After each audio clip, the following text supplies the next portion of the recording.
americana era de realmente intervir numa guerra, caso houve uma guerra civil, porque em 61 havia uma ameaça de uma guerra civil e depois foi resolvida pela parlamentarismo durante 2 anos, não.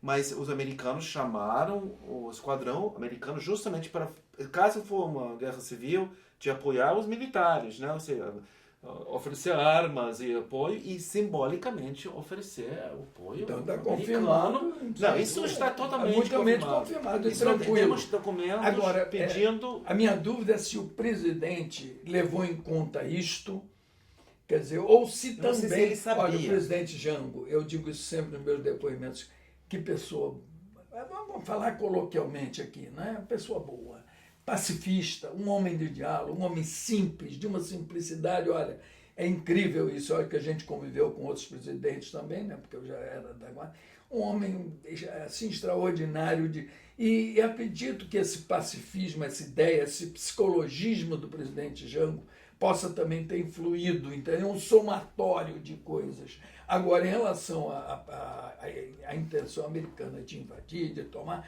eu até hoje não sei se ele sabia exatamente disso e se isso influiu muito. Não. Eu não sei se o presidente sabia dessa iniciativa dos americanos. Os americanos tinham uma intenção muito clara de mostrar bandeira, mostrar força e ajudar com armas se for necessário, caso fosse uma guerra civil. E eles tinham muito medo dos petroleiros tomar petróleo, que era fundamental para os tanques dos militares. Então, o sindicato dos petroleiros seria janguista e tudo isso. Então, tinham esse medo, né? Mas quando perceberam que não havia resistência, eles recuaram e disseram, vamos não deixar ninguém saber sobre essa questão, e só foi revelado em 76, 77. O presidente Jango, na verdade, ele tinha esse perfil. Eu vou até contar um episódio aqui. Os dois coronéis do Serviço de Informações nossos, coronel Anassi Abreu e coronel Loureiro, avisaram ao presidente, a gente convivia com eles, sabia, avisaram ao presidente que os generais, os comandantes das regiões militares estavam tramando o golpe. E ele, presidente, pedindo para ele tirar ou substituir, ele disse não. Se eu tirá-los agora, eu vou apressar o conflito. Porque aí mesmo é que vão dizer que eu estou querendo colocar oficiais comunistas, estou substituindo. O presidente foi alertado, sim. Aquele comício do dia 13, que você citou ali na Central Brasil, olha, eu não vejo como provocação por ser ao lado do Ministério do Exército, não. Eu não vejo como provocação. Ali era um espaço amplo, propício a um comício e tal. E aquela empolgação do presidente se compreende, era um desespero, ali já eram as últimas tentativas. O presidente não tinha como falar assim ponderadamente, já estava realmente pressionado por todos os lados e fez um último apelo. Por isso que eu digo, é uma contradição, né, em parte, porque ele estava ali disposto, a gente estava do lado dele, ouvindo aqui, sabendo, e ele estava realmente disposto a algum tipo de enfrentamento. Mas prevaleceu então a saída do presidente, ele se retirou e houve derramamento de sangue por 21 anos, né? Como diz no filme, o dia que durou 21 anos. Aliás, isso é uma outra coisa que eu queria perguntar, porque a gente fala muito hoje, né, sobre a manipulação de imprensa, sobre o controle. Nesses 5 milhões que o Lincoln Gordon disse que foram investidos no Brasil, na época foi noticiado, inclusive, falta de alimentos em supermercados. Houve uma fabricação de um cenário também nisso? E se houve, como é que foi dado? Esse dinheiro fez parte disso? Olha, eu discordo um pouco sobre a colocação da política americana na América Latina. O golpe de 1964 é o início de uma política de Estado de golpes na América Latina pelo Departamento de Estado americano. Nós todos pensávamos naquela época que o golpe de 64 era apenas mais uma quartelada. E não era. O golpe de 64 foi altamente planejado. Cai 64, cai a Argentina, ao ponto de a política do Departamento de Estado americano sobre os golpes de Estado na América Latina ser tão agressiva que nos anos 70 todos os governos latino-americanos eram ditaduras financiadas e apoiadas pelo Departamento de Estado, principalmente pelo Henry Kissinger. Escola das Américas. Escola das Américas. Isso é outro ponto. Só em 1976 eu acho que só tinha a Venezuela, que era um títere, o Andrés Pérez, Isso. era um títere dos americanos lá, que vendia petróleo venezuelano a $3 o barril, então ele era bonzinho. Mas o resto da América Latina, toda ela, foi planejada por uma política de golpes de Estado na América Latina pelo Departamento de Estado americano.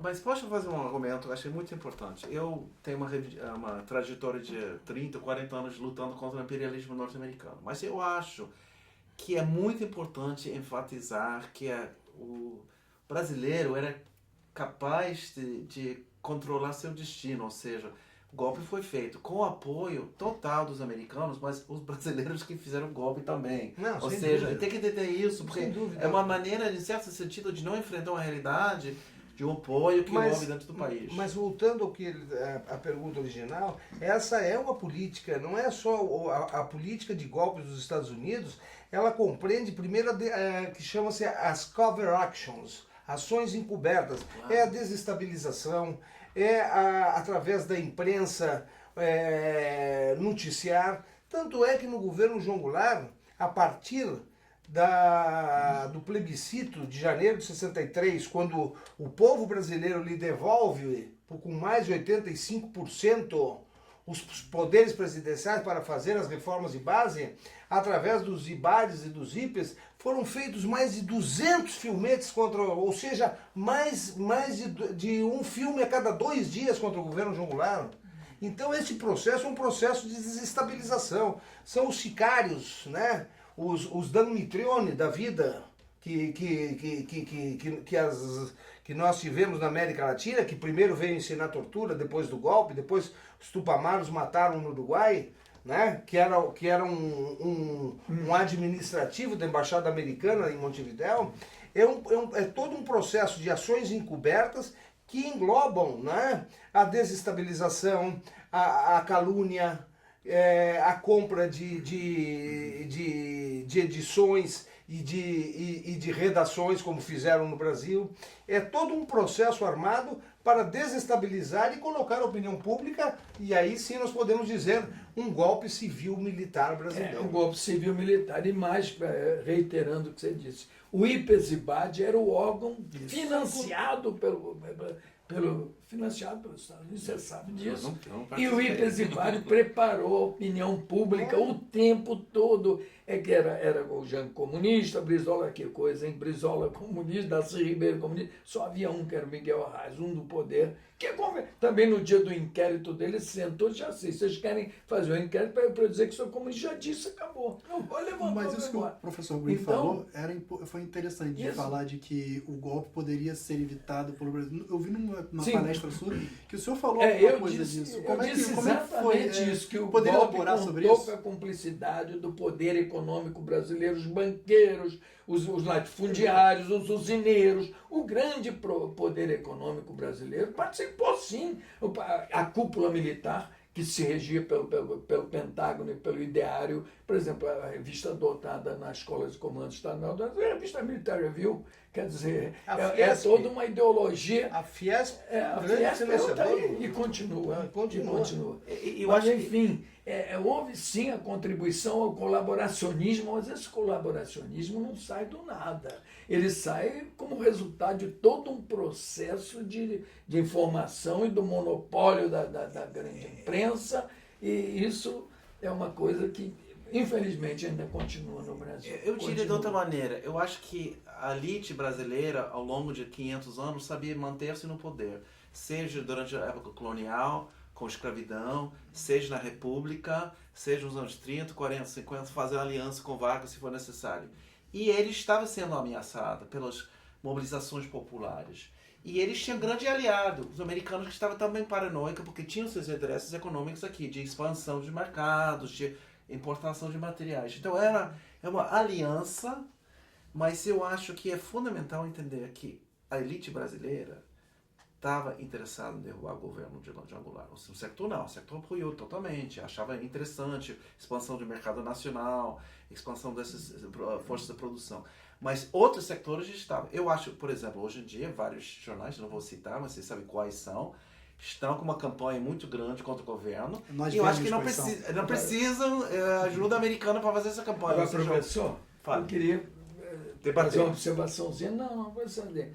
O Partido Comunista, na época, havia a ala Giocondo Dias, que era bastante influente. O Partido Comunista não queria o conflito. Eu sei. O Partido Comunista realmente tinha uma ideia da revolução democrática burguesa. Sabe quando? Nunca. Mas revolução democrática burguesa e da correlação de forças, a velha história da coisa. Então o Partido Comunista, na verdade, não estava aliado ao processo de não, esse discurso anticomunista era mentira. Era uma coisa inventada pelo Goulart para Lincoln Gordon para justificar. Mas eles tinham o poder. Ao ponto, professor, ao ponto que em 1961, quando o Brizola levanta a legalidade, o presidente João Goulart estava na China, e por estar na China como o primeiro líder ocidental, que Mao inclusive o recebeu, para abrir um mercado chinês, que hoje o próprio Estados Unidos, Nixon, 10 anos depois, pede por favor para ir à China. Exatamente. Não. Será que Nixon era comunista? Não, exatamente.